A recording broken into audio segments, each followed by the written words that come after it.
Halo bos-bos, jumpa lagi dengan saya channel Moldy Segi. Sebelum ditonton video ini, di subscribe dulu ya.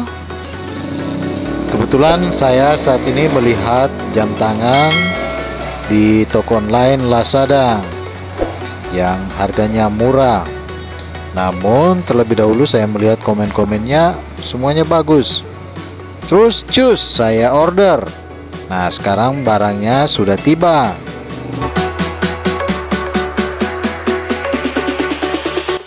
Oke bos-bos, tidak menunggu lama, saya unboxing langsung jam tangan pesanan dari toko online Lazada.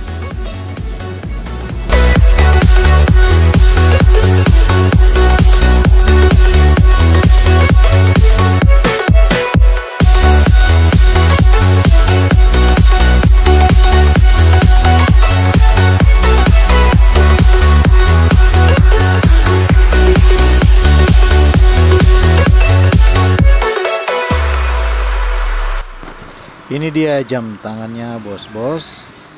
Kita lihat bagaimana penampilan jam tangan murah ini.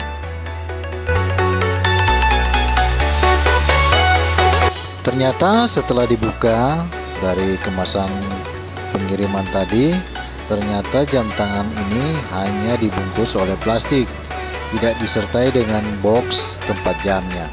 Tetapi bos-bos lihat sendiri, jam tangan ini cukup lumayan dan sangat elegan untuk dipakai. Walaupun murah tetapi bagus.